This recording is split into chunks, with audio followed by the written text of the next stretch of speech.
follow channel မှာရေးနေတဲ့ကိုရဲကြီးဖြစ်ပါတယ်လက်ရှိမှာတော့ Ultimate Sport နဲ့ Weekend Sport ရဲ့ကျွန်တော်ရဲ့ Facebook page မှာလည်းကျွန်တော် like တွေလွှင့်နေပါတယ်ဗျဒီနေ့ညပြင်းပြလေးပွဲတင်20ခုမှာဘုံပေါင်းနဲ့ဆန်နန်ပွဲတင်ကိုရွေးချယ်ပေးခြင်းပါတယ်ဘုံပေါင်းနဲ့ဆန်နန်ကတော့လက်ရှိမှာဘုံပေါက်ကဝါဘလက်60အကျော်ပေးထားပြီးဂိုးပေါင်းစီကတော့360နိုင်ဖွင့်လှစ်ထားတယ်လက်ရှိဘုံပေါင်းနဲ့ဆန်နန်ထိတ်ထိတ်တွေ့ဆုံမှုနောက်ဆုံး9ပွဲမှာတော့ဘုံပေါက်က2ပွဲနိုင်တယ်တပွဲတည်နဲ့2ပွဲဆန်နန်နဲ့ပြန်နိုင်ခဲ့တယ်ပထမကြောက်ကဆန်နန်အိတ်ကွင်းမှာတော့ဆန်နန်က3-2နဲ့နိုင်တယ်အဲ့ဒီပွဲမှာဘုံပေါက်က 0.25 ပေးတယ်အိတ်ကွင်းဝေးကွင်းဈေးတန်းနဲ့လက်ရှိမှာပြန်ရှင်းမယ်ဆိုရင်တော့ဒီဈေးတန်းဖွင့်လှစ်မှုကလက်ခံလို့ရနိုင်တဲ့ဈေးတန်းတစ်ခုလို့ပြောလို့ရပါတယ်ဒါပေမဲ့လည်းကျွန်တော်ဒီနေရာမှာတစ်ခုသွားတွေးမိတာကဘာလဲဆိုတော့ဘုံပေါက်အနေနဲ့တန်တက်ဘန်တွေကိုအိတ်ကွင်းမှာပေးခဲ့တော့က 1.25ဆိုတော့ဆန်နလန်ရဲ့ရက်တီမှုနဲ့ပြန်ရှင်းမယ်ဆိုရင်တော့ကိုရဲကြီးကဒီ 0.75 ကဖြစ်တဲ့ဈေးတန်းတစ်ခုလို့သတ်မှတ်လို့ကောင်းသတ်မှတ်လို့ရပါမယ်လက်ရှိအနေထားရဆိုရင်တော့ကျွန်တော်အနေနဲ့ဒီဈေးတန်းကတော့တိတ်ပြီးတော့အားနည်းချက်ရှိရလို့ကျွန်တော်ထင်တယ်ဘာဖြစ်လို့လဲဆိုတော့ဆန်နလန်ရဲ့အဝေးကွင်းစမ်းဆောင်ကြီးကလည်းတစ်ချက်ပြန်ကြည့်မယ်ဆိုရင်ဘန်နေနဲ့တက်စစ်မဲกว่าတယ်ပြောရမှာဆိုဆန်နလန်ကပရီးမီးယားလိအဝေးကွင်း73ပွဲကစားပြီးချိန်မှာ2ပွဲနိုင်တယ်4ပွဲတည်နဲ့9ပွဲရှုံးထားတဲ့အတင်းရာကို6ပွဲပဲရထားတဲ့အတင်းပေးကိုက90ပေးခဲ့ရတယ်ဆိုတော့ဘန်နေရဲ့အဝေးကွင်းဆန်းဆောင်ကြီးမှာပြန်ကြည့်ပြန်တော့လေကျွန်တော်ကဘန်နေအနေနဲ့အဝေးကွင်း2ပွဲနိုင်တယ်3ပွဲတည်နဲ့9ပွဲရှုံးလာတယ်ရာကို18ကိုဆိုတော့ဆန်နန်နဲ့ဘန်နေရဲ့ကွာခြားချက်မှာတိုက်စစ်ပိုင်းကွာခြားချက်ရှိတယ်ခန့်စစ်ပိုင်းမှာတော့ဘန်နေရဲ့33ကိုပေးထားရတယ်ရမှန်အားဖြင့်ဆန်းဆောင်ကြီးပိုင်းအားဖြင့်ပြန်ကြည့်မယ်ဆိုရင်တော့ဆန်နန်ကဒီရာဒီပရီးမီးယားလိရဲ့အဝေးကွင်းဆန်းဆောင်ကြီးအဆင့်18နေရာမှာရပ်တည်နေပြီးတော့ဘန်နေကအဝေးကွင်းဆန်းဆောင်ကြီးအဆင့်19နေရာမှာရပ်တည်နေတဲ့အနေအထားမှာရှိတယ်ဆိုတော့လက်ရှိပရီးမီးယားလိရဲ့ဈေးတန်းအောင်ဆုံး3သင်းနဲ့က2သင်းထိပ်ထိပ်တွေ့ဆုံတဲ့ပွဲတင်ဖြစ်တယ်ဆန်နန်ကလက်ရှိပရီးမီးယားလိရဲ့ကြေးအောင်ဆုံးအသင်းဘုံမောက်ကပရီးမီးယားလိရဲ့ကြေးအောင်ဆုံးအသင်းနေရာမှာအဆင့်3နေရာမှာရပ်တည်နေတယ်ဆိုတော့နောက်တစ်ချက်ဆန်နန်ကလက်ရှိအဝေးကွင်းနောက်ဆုံး3ပွဲသက်ရှုံးသွားတယ်ဒီအချက်ကပဲဘုံမောက်ရဲ့လက်ရှိ 0.75 ကိုကျွန်တော်ကမတင်ကားစရာလို့ပြောရမှာပဲဘာဖြစ်လို့လဲဆိုတော့ဆန်နန်ကဒီရာဒီပရီးမီးယားလိအဝေးကွင်းနောက်ဆုံး73ပွဲမှာဆိုရင်2ပွဲပဲနိုင်တယ်4ပွဲတည်နဲ့9ပွဲရှုံးထားတယ်အဲ့ဒီနေထားမှာပြန်ကြည့်မယ်ဆိုရင်အဝေးကွင်းနောက်ဆုံး10ပွဲမှာဆိုရင်သူ့အနေနဲ့ခန့်စစ်ကဂိုးမပေးခဲ့ရတဲ့ပွဲတင်က Brighton နဲ့ဂိုးမရှိတေချခဲ့တဲ့ပွဲတွေပဲရှိတယ်။ကျန်တဲ့ပွဲတင်တွေကတော့ပုံမှန်အားဖြင့်တပွဲအနေဆုံးတဂိုးပေးခဲ့ရပြီးနောက်ဆုံးအဝေးကွင်း3ပွဲမှာ Arsenal, West Ham, Brentford ဒီလိုအသင်းတွေတောင်မှပဲ3ဂိုးလောက်ထိပေးနေရတဲ့ခန့်စစ်ကြောင်းကို 0.75 ဆိုတာကြီးအောင်ကျွန်တော်တို့ရဲ့အမြင်ကတော့တိတ်ပြီးတော့သဘောကျတဲ့အနေအထားတစ်ခုမှမရှိဘူး။နောက်တစ်ချက်ထပ်ပြီးတော့ထူးထူးခြားခြားပြောရမယ်ဆိုရင်တော့ရာသီအစာပိုင်းအဝေးကွင်းနှစ်ပွဲဆက်တိုက်စစ်ကဂိုးမသွင်းထားနိုင်ပေမဲ့အဝေးကွင်းနောက်ဆုံး7ပွဲမှာဆိုရင်ဆန်နလန်အနေနဲ့အဝေးကွင်းနောက်ဆုံး7ပွဲမှာဆိုရင်တိုက်စစ်က2ပွဲဆက်ဂိုးပေါက်ပြောက်ခဲ့တာတစ်ချိန်သာရှိထားတယ်ဆိုတော့လက်ရှိအနေထားအရဘုံမောက်ကပရီးမီးယားလိမှာကြီးတော်တော်လေးအောင်နေတဲ့အသင်းမြနောက်ဆုံးဒီ2026မှာအာဆင်နယ်ကို2-3နဲ့ရှုံးပြီးကြတဲ့ကဘုံမောက်အနေနဲ့နောက်ဆုံးပရီးမီးယားလိ9ပွဲဆက်ထိရှုံးပွဲမရှိတော့ဘူးနောက်ဆုံး9ပွဲဆက်ထိကြီးမကျထားတဲ့အသင်းမြလက်ရှိနောက်ဆုံးအိတ်ကွင်းရက်လက်ပိုင်းကိုပြန်ကြည့်မယ်ဆိုရင် Aston Villa 1-1ကစားထားတယ် Liverpool 3-2ကစားထားတယ် Spurs ကို3-2နဲ့နိုင်ထားတယ်ဒီမတိုင်ခင်မှာအာဆင်နယ်ကိုရှုံးနေအိတ်ကွင်းဆွမ်းဆောင်ရေးပိုင်းကပြန်ကြည့်မယ်ဆိုရင်ဘုံမောက်ရဲ့လုံနိုင်စွမ်းအားကတည်းကတော်တော်လေးကောင်းနေတာတွေ့ရတယ်ဒါပေမဲ့ဘုံမောက်ကဒီရာသီ 0.75 ပေးခဲ့တဲ့ပွဲတင်တပွဲရှိပါတယ်အဲ့ဒါက West Ham နဲ့ပွဲတင်အဲ့ဒီပွဲတင်မှာဂိုး2-2ဆိုတဲ့ရလဒ်မျိုးထွက်ပေါ်ထားတယ်နောက်ဆုံးအိတ်ကွင်း4ပွဲဆက်ထိကြီးအောင်ထားပေမဲ့ဘုံမောက်အနေနဲ့နောက်ဆုံးပရီးမီးယားလိ15ပွဲမှာ3ပွဲထပ်ပို့ပြီးတော့ကြီးအောင်ငယ်ချင်းတော့မရှိဘူးဗျကျွန်တော်ကတော့လက်ရှိအနေထားရဈေးရဆိုရင်တော့ကျွန်တော်ကဆန်နလန်ကိုပဲပို့ပြီးတော့ကြိုက်တယ်ဘုံမောက်ရဲ့လုံနိုင်စွမ်းအားကမြင်မာနေတော့လဲဆန်နလန်ရဲ့အဝေးကွင်း3ပွဲဆက်ကရှုံးထားတဲ့အရှုံးကဒီပွဲတင်မှာအနေဆုံးတည်ရင်နဲ့ပြန်ရက်တန့်သွားမယ်လို့ထင်တယ်အဝေးကွင်းနောက်ဆုံး3ပွဲသက်ကြေးကြထားတာကလည်းဒီရာဒီပထမဦးဆုံးချိန်ဆိုတော့ဆန်နလန်အနေနဲ့ပြန်ပြီးတော့ရက်လက်ကောင်းမဲ့ပွဲတင်တပွဲတည်းကလို့ပဲတတ်မှတ်မှာပေါ့နော်နောက်ဆုံးပရီးမီးယားလိ18ပွဲကိုပြန်ကြည့်ပြန်တော့လဲဆန်နလန်အနေနဲ့4ပွဲသာနိုင်ထားပြီးတော့9ပွဲတည်နေ9ပွဲရှုံးလာတယ်နောက်ဆုံး3ပွဲသက်ရှုံးခဲ့တာတော့ပထမဦးဆုံးအချိန်ပြဒီပွဲတင်မှာဆန်နလန်3ပွဲသက်အရှုံးကရက်တန့်သွားမယ်လို့ထင်တယ်ပထမဦးဆုံးပရီးမီးယားလိပွဲတင်အနေနဲ့ဘုံမောင်းနဲ့ဆန်နလန်ပွဲတင်မှာကျွန်တော်ဆန်နလန်ဘော်ဒီကိုရွေးချယ်ပေးလိုက်ပါတယ်နောက်တစ်ပွဲအနေနဲ့ဘန်နေနဲ့ Brentford ဘန်နေနဲ့ Brentford ထိပ်တိုက်တွေ့ဆုံမှု2021ကနေ2025ကြာမှာထိပ်တိုက်တွေ့ဆုံမှု9ပွဲရှိတယ်ဘန်နေက2ပွဲနိုင်တယ် Brentford က3ပွဲနိုင်တယ်တေပွဲမရှိတော့ဘူးထိပ်တိုက်တွေ့ဆုံမှု9ပွဲစလုံးနဲ့ Asian အသင်းတွေကနိုင်ခဲ့ပြီးတော့ Asian အသင်းတွေကပဲတပွဲကိုအနေဆုံး2ဂိုးသွင်းထားနိုင်အောင်တွေ့ရတယ်ဒီနေရာမှာအပြန်အလှန်သွင်းကိုမရှိခဲ့တဲ့ပွဲတွေက2ပွဲရှိပြီးတော့အပြန်အလှန်သွင်းကိုရှိခဲ့တဲ့ပွဲတွေက3ပွဲတွေရှိတာတယ်ထူးခြားချက်အနေနဲ့ဘာရှိလဲဆိုရင်ဒီနှစ်သင်းကြားမှာဘသူပဲအပေါ်သေးတဲ့ဖြစ်ဖြစ်အပေါ်သေးတဲ့အောင်လေးအောင်ထားများတယ်ဘန်နေအိတ်ပွဲမှာ Brentford အနေနဲ့ကျွန်တော်ဒီမှာပြီးခဲ့တဲ့ရာသီ2024မှာတော့ကတော့ဘန်နေအိတ်ပွဲမှာ Brentford အနေနဲ့ 0.25 ဆိုတဲ့ဝင်ယူပေးခဲ့တယ်အဲ့ဒီပွဲတွေမှာလည်းဘန်နေပဲ2-1ဆိုတဲ့ရက်လက်မျိုးနဲ့နိုင်တာဘန်နေနဲ့ Brentford ထိပ်တိုက်တွေ့ဆုံမှုရဆိုရင်တော့ဘန်နေအိတ်ကွင်း2ကြိမ်လာကစားမှာ Brentford အနေနဲ့2ကြိမ်စလုံးနိုင်ပွဲမရခဲ့ဘူးထိပ်တိုက်တွေ့ဆုံမှု9ပွဲမှာဆိုရင်တော့ Brentford က3ပွဲနိုင်တယ်ဘန်နေက2ပွဲနိုင်တယ်တည်ကြခဲ့ခြင်းမရှိဘူး Asian အသင်းတွေပဲနိုင်ခဲ့ပြီးတော့အပေါ်အသင်းတွေပဲ4ပွဲစလုံးကြီးအောင်ထားတယ် ဆိုတော့နောက်တစ်ချက်ဒီနေရာမှာဘန်လီအနေနဲ့တန်းစင်ဆောင်ကရုံထွက်ဖို့ကြိုးစားနေတယ်နောက်ဆုံးပွဲတင်နေမှာမထူးဆက်ခင်းလာတော့တွတ်တွေ့ရတယ်ဥပမာဝက်ဆန်ကို0-2နဲ့ရှုံးပြီးကြတဲ့ကဘန်လီရဲ့ကစားအားပိုင်းနေမှာခရစ်စတယ်ဘဲလီကို2ဂိုးပေးရပြီးတော့3ဂိုးပြန်လိုက်ထည့်နိုင်တဲ့အထိဘန်လီရဲ့ရုံအားကောင်းခဲ့တယ်ချက်စီနဲ့ပွဲတင်မှာဆိုလဲပထမပိုင်းမှာ1-0နဲ့ရှုံးတယ်1-1ဆိုတဲ့ရက်လက်မျိုးထွက်ပေါ်အောင်ကစားနိုင်တယ်နောက်ဆုံး9ပွဲမှာဆိုရင်2ပွဲပဲရှုံးခဲ့ပြီးတော့4ပွဲတည်နဲ့တပွဲနိုင်အောင်ကစားထားနိုင်တယ်ဆိုတာ Brentford အတွက်ဒီပွဲတင်မှာလွယ်ကူတဲ့အနေအထားမျိုးမှာတော့မရှိဘူးဗျ Brentford ရဲ့ 0.5 ကလည်းကျွန်တော်တို့ရဲ့အမြင်အရဆိုရင်တော့တိတ်ပြီးတော့ကြိုက်တဲ့အနေအထားမရှိဘူးဒီပွဲမှာ body တဲ့ဂိုးပေါင်းအပေါ်ပို့ပြီးတော့ဦးစားပေးခြင်းတယ်နောက်တစ်ချက်ဒီမှာထပ်ပြီးတော့ကြည့်မယ်ဆိုရင်ဘန်လီရဲ့ Premier League 18ပွဲမှာဆိုရင်ဘန်လီအနေနဲ့နှစ်ပွဲဆက်ပေါ့နော်နှစ်ပွဲဆက်6အောက်ခဲ့တာလိပ်ပွဲတင်နေနဲ့နှစ်ပွဲဆက်6အောက်ခဲ့တာတစ်ချိန်ပဲရှိခဲ့ပါတယ်အဲ့ဒါကဘုံမောင်းနဲ့ဘန်လီအဝေးကွင်းသွားကစားခဲ့တဲ့1-1ရဲ့အဲ့ဒါပြီးတော့ Everton အိမ်ကွင်းမှာလက်ခံကစားခဲ့တဲ့စီစီရဲ့အဲ့ဒီနှစ်ပွဲပဲရှိခဲ့ပြီးတော့ကျန်တဲ့ပွဲတင်တွေမှာတော့ပုံမှန်တပွဲကိုအောက်ပြီးတိုင်းမှာဂိုးပြန်ပေါ်တယ်အာဆင်နယ်နဲ့ဂိုးအောက်ပြီးတော့ဝက်ဆန်နဲ့ပွဲတင်မှာဂိုးပြန်ပေါ်ခဲ့တယ်ခရစ်စတယ်ပဲလစ်နဲ့ဂိုးအောက်ပြီးတော့နယူကာဆယ်နဲ့ပွဲတင်မှာနှစ်ဖက်သွင်းကို3ဂိုးဖြစ်ခဲ့တယ်ပြီးတော့ဘရိုက်တန်နဲ့ပွဲတင်မှာ2-0ဆိုတဲ့ရက်လက်မျိုးနဲ့ရှုံးပြီးတော့နောက်ပွဲတင်မန်ယူနဲ့ပွဲတင်မှာ2-2ဆိုပြီးတော့ဂိုးပြန်ပေါ်တယ်လီဗာပူးနဲ့1-1ကြပြီးတော့စပါနဲ့2-2ပြန်ဖြစ်တယ်ဝက်ဆန်နဲ့0-2နဲ့ဖြစ်ခဲ့ပြီးတော့နောက်ဆုံးခရစ်စတယ်ပဲလစ်နဲ့2-3ဆိုတဲ့ရက်လက်မျိုးဖြစ်ခဲ့တယ်ချက်စီနဲ့ပွဲတင်မှာ1-1ဆိုတဲ့အနေအထားတစ်ခုကဒီနေ့ပွဲတင်မှာသူ့ရဲ့ဆရာရဆိုရင်ဂိုးပေါ်ဆရာရာခိုင်နှုန်းတော်တော်လေးများတယ်လို့ဘန်လီရဲ့ပြီးများလိုက်18ပွဲကိုပြည့်ကြည့်ပြန်တော့လဲ3ပွဲဆက်ပဲပထမပိုင်းမှာ3ပွဲပဲပထမပိုင်းမှာဂိုးမရခဲ့ပဲနဲ့ကျန်တဲ့ပွဲစဉ်တွေမှာဂိုးသွင်းထားလာရင်ပထမပိုင်းမှာကလေးကတွင်းဂိုးတွေမြင်ခဲ့ရတာကိုတွတ်တွေ့ရတယ်နောက်တစ်ချက်ကကျွန်တော်ဒီမှာပြောမယ်ဆိုရင်တော့ Brentford ဗျ Brentford က Premier League အဝေးကွင်းရက်လက်ပိုင်းတော်တော်လေးနောက်ပိုင်းပွဲတွေမှာတည်ငြိမ်လာတယ်ပြောရမှာပဲဘာလို့လဲဆိုတော့အဝေးကွင်းနောက်ဆုံး5ပွဲမှာ4ပွဲထိကိုနိုင်ထားတာဗျ Chelsea နဲ့တပွဲပဲ2-0နဲ့ရှုံးတယ်Wolverhampton 0-2နဲ့နိုင်တယ် Everton အိမ်ကွင်းကောင်းတယ် 2-4 နဲ့နိုင်တယ်ပြီးရင် Aston Villa လိုအိမ်ကွင်းကောင်းတဲ့အသင်းကို 0-1 နဲ့နိုင်တယ်နောက်ဆုံး Newcastle လိုအိမ်ကွင်းကောင်းတဲ့အသင်းကို2-3 နဲ့နိုင်တယ်ဆိုရသူ့ရဲ့အဝေးကွင်းလုံးနိုင်ဆိုတာအားကောင်းတယ်ဒီပွဲတွေမှာကျွန်တော်ကအဲ့ဒါကြောင့်ဘန်လီရဲ့လောအားနှုန်းကလည်းတက်နေတဲ့အချိန် Brentford ရဲ့လောအားနှုန်းကလည်းတက်နေတဲ့အချိန်မှာရေဘူးရအဖြစ် body ရွေးချယ်မှုဆိုတာတဲ့ဂိုးပေါင်းရွေးချယ်မှုသွားတာပို့ပြီးတော့ကောင်းမယ်လို့ကျွန်တော်မျှော်လင့်မိတယ်နောက်တစ်ချက်ကဘာလဲဆိုတော့ Brentford ကဒီရသည်အဝေးကွင်း73ပွဲမှာဆိုရင်ခန့်စစ်ကဂိုးမပေးခဲ့ရတဲ့ပွဲတင်3ပွဲပဲရှိခဲ့ပြီးတော့သူ့အနေနဲ့နောက်ဆုံးပရီးမီးယားလိအဝေးကွင်း5ပွဲမှာလည်းသူဂိုးမသွင်းနိုင်ခဲ့တာချက်စီးနဲ့တပွဲပဲရှိတယ်သူဂိုးပေးခဲ့ရတဲ့ပွဲတင်တော်တော်များများကိုပြန်ကြည့်မယ်ဆိုရင်တော့ Brentford အနေနဲ့ဒီရသည်မှာအဝေးကွင်းမှာတပွဲကိုအနေဆုံး2ဂိုးပေးခဲ့ရတယ်တဂိုးပဲပေးခဲ့ရတဲ့ပွဲမှမရှိခဲ့ဘူးဒီရသည်အဝေးကွင်း73ပွဲမှာပြန်ကြည့်မယ်ဆိုလဲပထမပိုင်းမှာသူပဲဂိုးသွင်းမသွင်းပေါ့နော်ပြိုင်ပဲသွင်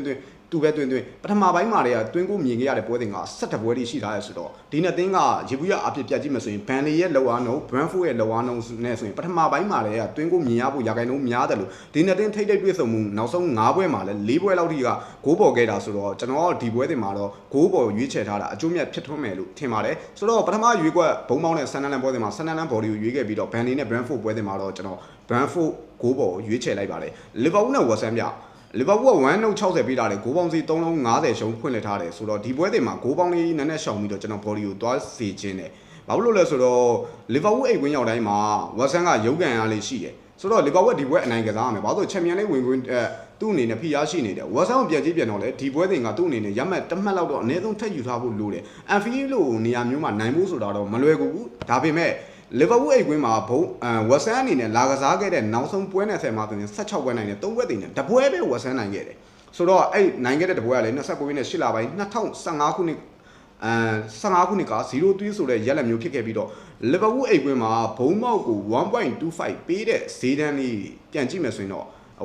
2022ကတစ်ချိန်တော့ပေးခဲ့တယ်အဲ့ဒီပွဲတင်မှာဝက်ဆန်က1စီးနဲ့ကတ်ရှုံးသွားတယ်ကြေးရတော့အောင်ခဲ့တယ်အိတ်ကွင်းနောက်ဆုံး6ပွဲလက်ခံကစားမှာ9ပွဲလောက်ထိကြေးကြခဲ့တာလေးတွားတွေ့ရတယ်နောက်တစ်ချက်လီဗာပူးရဲ့အိတ်ကွင်းပြလီဗာပူးကဒီရဒီအိတ်ကွင်းရက်လက်ပိုင်းနေမှာကျွန်တော်တကူရဲ့မြင်ရဆိုရင်တော့အားရစရာတော့တိတ်မရှိဘူးဗျဘာလို့ဆိုနောက်ဆုံးပွဲတင်မှာမန်စီးတီကိုရှုံးလာတယ်ဒီရဒီအိတ်ကွင်းရှုံးပြီးတိုင်းမှာတရေတိုးမုံအနိုင်ပြန်ရလာတယ်ဆိုပေမဲ့လီဗာပူးကဒီရဒီအိတ်ကွင်းမှာသူ့အနေနဲ့2ဂိုးပြတ်နိုင်ခဲ့တာပေါ့နော်နောက်ဆုံးပြမြလည်းအိတ်ကွင်း12ပွဲမှာဆိုသူ2ဂိုးပြတ်နိုင်ခဲ့တာလိပ်ပွဲတင်နေဆိုရင်နေယူကာတယ်ရှိမယ်ဘရိုက်တန်ရှိမယ်ပြီးတော့အက်စတွန်ဗီလာရှိမယ်ဗျဒီ3ပွဲပဲရှိတယ်ကျန်တဲ့ပွဲတင်တွေမှာသူဂိုးပြတ်ဖို့အတွက်အနိုင်ရလက်ကိုရဖို့အတွက်တော်တော်လေးယုံနေရတော့တွေ့ရတယ်ကျွန်တော်ကတော့ဒီပွဲတင်မှာလီဗာပူးရဲ့အိတ်ကွင်းလုံးနိုင်ဆိုတာအားပိုင်းကတန်တရားဝင်တရားမရှိဘူးဆိုပေမဲ့လီဗာပူးကအိတ်ကွင်းမှာလည်းကြေးအောင်လုံးရတော်တော်လေးကြားတယ်အသင်းပြအိတ်ကွင်း12ပွဲမှာဆိုသူ့အနေနဲ့4ပွဲပဲကြေးအောင်ခဲ့တာအဲ့ဒီအချက်ကတော့ကျွန်တော်ဒီနေ့ည 1.25 ဝင်ယူမအောင်နည်းနည်းလေးစဉ်းစားထားခြင်းတယ်ဗျဝက်ဆန်ကလည်းနောက်ဆုံးပွဲတင်တွေမှာပြောမှဆိုရင်ဇန်နဝါရီပြောင်းရှင်မှာသူဖြစ်တဲ့လူစင်းပိုင်းကိုဖြည့်လာတာတခုထဲနဲ့ကိုလုံလောင်းလာပြီလို့ထင်တယ်နောက်ဆုံးပြမြလဲ6ပွဲမှာဆိုရင်သူ့အနေနဲ့ Chelsea တသင်းကိုပဲ3-2နဲ့ရှုံးခဲ့တာ ကျန်တဲ့ပွဲတွေမှာ3ပွဲနိုင်တယ်2ပွဲတည်ရင်နဲ့ရက်လက်ပိုင်းရဖြစ်ပြန်ကြည့်မယ်ဆိုရင်အဲ့ဒီ6ပွဲသလုံးရက်လက်ပိုင်းရဖြစ်ပြန်ကြည့်မယ်ဆိုရင်ရက်လက်ပိုင်းရဖြစ်ပြန်ကြည့်မယ်ဆိုရင်မစိုးဘူးလို့ပြောလို့ရတာတဲ့ကိုပို့တယ်နောက်ဆုံးဒီပြင်းများလေး6ပွဲဆက်လဲကြေးမချတာတဲ့အတင်းသူ့အနေနဲ့ Chelsea အဲ့ Chelsea ကိုရှုံးခဲ့တောင်မှပဲကတ်ရှုံးခဲ့တယ်လို့ပဲပြောမယ်2-2နဲ့သူပထမပိုင်းမှာ0-2ဆိုတဲ့ရက်လက်မျိုးနဲ့ဥဆောင်ထားနိုင်ခဲ့တယ်ဆိုတော့ကျွန်တော်ကဒီပွဲတင်မှာ Watson ရဲ့လုံနိုင်စွမ်းအားပိုင်းကိုနည်းနည်းလေးပို့ပြီးတော့မျှော်လင့်ခြင်းနဲ့တန်းစစ်ဆောင်ဖိအားရှိနေပေမဲ့ Watson ကတကယ်ကိုကစားကောင်းနေတယ်ဒီနေရာမှာတခုဆိုရင်ညာရှိတာတော့ပေါ့နော်ဝက်ဆန်အနေနဲ့ပြင်းပြလေးနောက်ဆုံးအဝေးကွင်း18ပွဲမှာ2ပွဲဆက်တီတိုက်စစ်ကခန့်စစ်ကကလင်းရှိရခဲ့တာမျိုးတော့သွားမတွေ့ရဘူးတိုက်စစ်ကနောက်ဆုံးအဝေးကွင်း3ပွဲမှာတပွဲအနေဆုံး2ဂိုးသွင်းထားနိုင်တယ်ဆိုတော့လီဗာပူးခန့်စစ်မတည်ငြိမ်မှုနဲ့ဆိုဝက်ဆန်တဂိုးရမယ်ဆိုရင်ဒီပွဲတင်ကလီဗာပူးကြေးပြစ်အောင်မို့ဆို3ဂိုးလောက်ထိမျှော်လင့်ရမှာဒီရသည်လီဗာပူးရဲ့အိမ်ကွင်းမှာလည်းကျွန်တော်ခုနပြောခဲ့တယ်လို့ပဲနှစ်ကိုပြတ်တဲ့ပွဲက3ပွဲပဲရှိတာဆိုတော့ကျွန်တော်ကဒီပွဲတင်မှာဝက်ဆန်ကိုရွေးချယ်ထားတာမမားနိုင်ဘူးလို့ထင်ပါတယ်ဗျနေယူကာဆယ်နဲ့အေဗာတန်ပွဲတင်ဗျနေယူကာဆယ်က1.60ပေးထားတယ်ဂိုးပေါင်းစီ3.50နိုင်ဖွင့်လှစ်ထားတယ်ဒီနှစ်သိန်းထိပ်တွေ့ဆုံမှုနောက်ဆုံးပွဲတင်မှာတော့အေဗာတန်အိမ်ကွင်းမှာနေယူကာဆယ်ကဒီယာဒီမှာ1-4ဆိုတဲ့ရက်လက်မျိုးနဲ့နိုင်ခဲ့တယ်ထူးထူးဆန်းဆန်းဖြစ်နေတာကဘာလဲဆိုတော့နေယူကာဆယ်နဲ့အေဗာတန်နဲ့ထိပ်တွေ့ဆုံမှုနောက်ဆုံး9ပွဲစလုံးအောင်စီးတန်းနေပြီးအောင်ခဲ့တယ်ဒီနေရာမှာပြီးခဲ့တဲ့ယာဒီကအေဗာတန်က0-1ဆိုတဲ့ရက်လက်မျိုးနဲ့နေယူကာဆယ်အိမ်ကွင်းမှာနိုင်ခဲ့တယ်2ရာသီဆက်ထိနိုင်ခဲ့တဲ့2015-2019ရာသီတွေမှာတော့နေယူကာဆယ်အိမ်ကွင်းမှာအေဗာတန်2ရာသီဆက်တော့နိုင်ခဲ့တာတွတ်တွေ့ရတယ်ပုံမှန်အားဖြင့်ကျွန်တော်ကဒီနေယူကာဆယ်အိမ်ကွင်းရောက်တိုင်းမှာအေဗာတန်အနေနဲ့လိပ်ပွဲတင်အနေနဲ့ဆိုရင်2ပွဲဆက်ထိ2ရာသီဆက်ထိကလင်းရှိရခဲ့တာတော့တစ်ချိန်ပဲရှိတယ်အဲ့ဒါက2015နဲ့2019ကာလတွေမှာပဲတစ်ချိန်ပဲရှိခဲ့တယ်ကျန်တဲ့ပွဲတင်မှာခန့်စစ်ကဂိုးပေးနေရတဲ့ပုံစံမျိုးရှိတယ်နောက်တစ်ချက်ထူးခြားတာကနေယူကာဆယ်အိမ်ကွင်းရောက်တိုင်းမှာအေဗာတန်ကလည်းတိုက်စစ်ကတော်တော်လေးဂိုးသွင်းထားနိုင်တာကိုတွားတွေ့ရတယ်။ကျွန်တော်တို့သူ့နောက်ဆုံးဂိုးမသွင်းနိုင်ခဲ့တဲ့ပွဲတင်ကတော့2022ကရှိတယ်။ဒါပေမဲ့2009ကနေ2009ကဒီနေယူကာဆယ်အိမ်ကွင်းမှာအေဗာတန်ကိုဂိုးမရှိသေးကြပြီးရဲ့နောက်ပိုင်းအဲ့ဒီ2011ကနေပြီးတော့ပြန်ကြည့်မယ်ဆိုရင်သူဂိုးမသွင်းထားနိုင်တဲ့ပွဲတင်ကတပွဲပဲရှိတယ်ဗျ။အနည်းဆုံးတော့တဂိုးသွင်းထားနိုင်တယ်။နောက်ဆုံးထိပ်တွေ့ဆုံမှု3ဝက်ဆက်နေယူကာဆယ်အိမ်ကွင်းမှာဂိုးအောက်ထားတယ်။အစင်လာပိုင်းကပြန်ကြည့်မယ်ဆိုရင်တော့နေယူကာဆယ်အိမ်ကွင်းမှာအေဗာတန်လာကစားခဲ့တဲ့နောက်ဆုံး26နှစ်တာကာလတွင်းမှာ3ဝက်ဆက်ထပ်ပို့ပြီးတော့ဂိုးအောက်ခဲ့တာမျိုးတော့တွားမတွေ့ရဘူးဗျလက်ရှိနောက်ဆုံးပွဲတွေမှာ1-4ဆိုတဲ့ရက်လက်မျိုးဖြစ်ထားတယ်နေယူကာဆယ်ဗျနေယူကာဆယ်ကလက်ရှိကျွန်တော်တရက်နေ့2လပိုင်း2026လီဗာပူးကို4-1နဲ့ရှုံးပြီးကြတဲ့ဆိုရင်ဂိုးပေါ်စရိုက်လေးတွားတွေ့နေရတာအဲ့တစ်ချက်ရှိပါတယ်မန်စီးတီးနဲ့ပွဲတွေအောင်2-1ဗျဂိုးပေါ်စရိုက်ရှိရအနည်းဆုံး3ဂိုးဖြစ်ခဲ့တာကိုတွားတွေ့ရတယ်နေဗီလာဘရန်ဖို့အဲ့ဒီပွဲတွေကိုရှုံးလာတယ်နေယူကာဆယ်လို့အသင်းမျိုးကအိမ်ကွင်း3ပွဲဆက်လောက်ထိရှုံးတဲ့အသင်းမျိုးတွေမှာတော့ထင်မတွက်ထားဘူးဆိုပေမဲ့လက်ရှိဈေးကတော့ကျွန်တော်အနေနဲ့ရှောင်းသေးခြင်းနဲ့ဘာလို့ဆိုတော့ body ရှောင်းလိုက်ပြီးတော့ကျွန်တော်ဂိုးပေါင်းပတ်လေးပဲတွားတာပိုကောင်းမယ်လို့ထင်တယ်နေယူကာဆယ်ရဲ့နောက်ဆုံးပြင်းပြလေးအိမ်ကွင်း7ပွဲမှာ6ပွဲနိုင်2ပွဲတည်နဲ့3ပွဲပဲရှုံးခဲ့တယ်ဒီညမှာသူ့အနေနဲ့ဂိုးအောက်ခဲ့ 2.5 အောက်ဖြစ်ခဲ့တဲ့ပွဲတင်က3ပွဲပဲရှိခဲ့တယ်အဲ့ဒီ3ပွဲစလုံးကိုပြန်ကြည့်မယ်ဆိုတော့ Aston Villa 0-2 Crystal Palace 2-0ပြီးသွားလို့ရှိရင် Nottingham နဲ့ပွဲတင်မှာ2-0ဆိုတော့သူ့အနေနဲ့အပြန်လန်တွင်းကိုမြင်ခဲ့ရတဲ့ပွဲတင်ကအဲ့ဒီ17ပွဲမှာဆိုရင်10ပွဲလောက်ထိကဂိုးပေါ်စရိုက်လေးဖြစ်ခဲ့တာတွားတွေ့ရတယ်Everton နောက်ဆုံးပွဲတင်မှာ Man U 0-1နဲ့ရှုံးတယ်အဲ့ဒီမတိုင်မှာဘုံမောက်1-2နဲ့ရှုံးတယ်အဝေးကွင်း8 win နှစ်ပွဲသက်ရှုံးခဲ့ပြီးတော့အဝေးကွင်းရက်လက်ပိုင်းမှာကျတော့ဘုံမောက်ကEverton အနေနဲ့အဝေးကွင်းရက်လက်ပိုင်းမှာကြတော့ Everton အနေနဲ့ရက်လက်ပြန်ကောင်းတာတွားတွေ့ရတယ်ပြင်းများလေးအဝေးကွင်းနောက်ဆုံး9ပွဲဆက်မရှုံးထားရဘူးပြင်းများလေးနောက်ဆုံးအဝေးကွင်း9ပွဲမှာဆိုတပွဲပဲရှုံးထားရတဲ့တော်တော်လေးတည်ငြိမ်တဲ့အနေဒါဒီနေရာမှာသူတိုက်စစ်ကဂိုးမသွင်းနိုင်ခဲ့တဲ့ပွဲတင်ကဘန်လီရဲ့ Chelsea ရဲ့ပဲရှိတယ်ကျန်တဲ့ပွဲတင်တွေမှာဂိုးသွင်းထားနိုင်တယ်အဝေးကွင်းမှာဂိုးအောက်စရိုက်ရှိတော်ညာလဲကျွန်တော်ဒီပွဲတင်မှာ Everton ရဲ့ဂိုးပေါ်စရိုက်ကိုပဲထပ်ပြီးတော့ဖမ်းကျင်တယ်နေယူကာဆယ်သာဂိုးစားရခဲ့လို့ရှိရင် Everton လည်းဖွင့်ကစားလာမှာ Everton ဂိုးစားရပြီဆိုတာနဲ့လည်းနေယူကာဆယ်ဖွင့်ကစားလာမှာဒီနေရာမှာတခုရှိတာက Everton ရဲ့နောက်တန်းပိုင်းမှာလည်းပွဲပဲရှိတယ်လို့နေယူကာဆယ်မှာလည်းအဓိက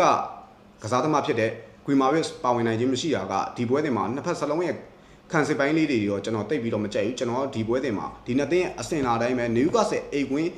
3ဝက်ဆက်ဂိုးအောက်ပြီးတိုင်းမှာဂိုးပြန်ပေါ်တဲ့နောက်ဆုံး26နှစ်တာကာလရဲ့ဇိုက်ကိုကျွန်တော်ဖမ်းပါမယ်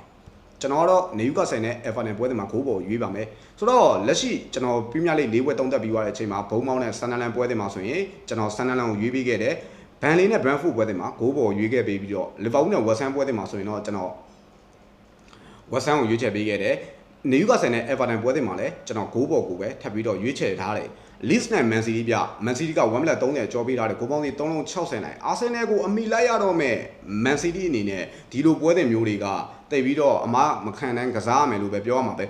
ဒီ Leeds 8ဝင်းမှာနောက်ဆုံးလာကစားခဲ့တဲ့9ပွဲမှာဆိုရင်2004ကတစ်ချိန်ပဲရှုံးခဲ့ပြီးတော့2020 2022တွေကာလတွေမှာပြန်ကြည့်မယ်ဆိုရင်တော့1-1တပွဲကြပြီးတော့နောက်ဆုံး200ဒီဆက်မှာတော့0-4 1-3ဒီပွဲတင်ကဒီ 2020နောက်ပိုင်းကခြေဖွင့်လှစ်မှုရဆိုရင်တော့ Man City ရဲ့ဈေးအပြော့ဆုံးပွဲတင်ဖြစ်တယ်ဗျ Man City က Leeds ကိုအဝေးကွင်းကနေဈေးအပြော့ဆုံးပွဲတင်တော့မှာပဲ 1.5 ဝင်ယူရှိတယ်2ဝင်ယူရှိတယ်ပြီးရင်2 plus ဝင်ယူရှိတယ် 1.75 ဝင်ယူရှိရပေါ့နော် Leeds ပြ Leeds လည်းပုံစံကောင်းရလာတယ်ပဲပြောရမှာပဲဒါပေမဲ့ကျွန်တော်ကမနိုင်သေးခံကစားနေရတဲ့ Leeds ရဲ့ကစားဟန်ကြီးရောမကြိုက်ဘူးဗျ Fake ဒီရာသီဇယားထိပ်ပိုင်းကအသေးတွေနဲ့ထိပ်တွေ့ဆုံနေပွဲတွေမှာ Leeds အနေနဲ့ Chelsea, Liverpool, Man U ဒီအသင်းတွေကိုဒုက္ခပေးထားနိုင်တယ်ဒီပွဲတွေမှာလည်း Man City ကိုဒုက္ခပေးလာနိုင်ဖို့လည်းဥတည်ထားတယ်ပထမကြောခြေစွမ်းရဆိုလဲဒုက္ခပေးထားနိုင်တဲ့အနေအထားတစ်ခုမှရှိရဲ့အတွက်ကြောင့် Man City အတွက်လွယ်ကူတဲ့အနေအထားတစ်ခုတော့မရှိဘူးဗျ။ဘာလို့ဆိုတော့ Man City ကလက်ရှိ 1.30 ဆိုတဲ့အနေအထားကစိုးရိမ်နေရတော့ရှိတယ်။ဘာဖြစ်လို့လဲဆိုတော့နောက်ဆုံးပြီးမြလေး6ပွဲ9ပွဲမှာဆိုရင်သူ့အနေနဲ့တပွဲပဲရှုံးခဲ့တယ်ဆိုပေမဲ့တိုက်စစ်ကလုံလောက်နိုင်ပြတ်သားခဲ့တဲ့တွင်းကိုအရေးအတွက်မျိုးတော့မတွေ့ရဘူးဗျ။ပြောရမယ်ဆိုရင် Crystal Palace ကို 0-3 နဲ့နိုင်ခဲ့တဲ့တပွဲလောက်ပဲဂိုးပြတ်ခဲ့ပြီးတော့ Fulham ဆိုလဲ 4-5 နဲ့နိုင်ခဲ့တယ်ပြီးရင် Nottingham ဆိုလဲ 1-2 နဲ့ပဲကတ်နိုင်ခဲ့တယ် Liverpool ဆိုလဲ 1-2 နဲ့ပဲကတ်နိုင်ခဲ့ပြီးတော့ Spurs နဲ့ပွဲတွေမှာ2-2 Man U နဲ့ပွဲတွေမှာဆို2-3 နဲ့ရှုံးထားရဆိုတော့ Man City ရဲ့ 1.30 ကတော့လုံလောက်တဲ့ဈေးတန်းမျိုးမဟုတ်ဘူးဆိုပေမဲ့ဒီပွဲတင်မှာတော့ Arsenal ပွဲချက်ရင်ဆိုင်နေရမယ့်အနေအထားမှာ Man City အနေနဲ့ဒီပွဲတင်ကိုအမှားမခံနိုင်ကစားလာမယ်လို့ထင်တယ်ဗျ Leeds ကလည်းကောင်းနေရဆိုပေမဲ့ကျွန်တော်ဒီပွဲတင်မှာနီးမှန်လမ်းမှန်ရ Man City ရွေးတင်တယ်လို့ကျွန်တော်ထင်ပါတယ် Man City body ကိုပဲကျွန်တော်ရွေးထားချင်းတယ်ထိပ်တိုက်တွေ့ဆုံမှုကခုနပြောခဲ့သလိုပဲLeeds နဲ့ Man City ထိပ်တိုက်တွေ့ဆုံမှု6ကြိမ်ရှိရဲ Leeds က2ကြိမ်နိုင်တယ်2ကြိမ်သေးကြပြီးတော့ Man City က5ကြိမ်နိုင်တယ်ထိပ်တိုက်တွေ့ဆုံမှုနောက်ဆုံး5ပွဲစလုံးကိုပြန်ကြည့်ပြန်တော့ Man City ပဲအသာရခဲ့တယ်တွတ်တွေ့ရတယ် 7-0-4-1-3-2-1-3-2ဆိုတဲ့ရလက်မျိုးတွေနဲ့နိုင်ခဲ့တယ်ဆိုတော့ Man City အနေဆုံးတော့တကူနဲ့နိုင်သွားမယ်လို့ကျွန်တော်ထင်တယ်ဗျ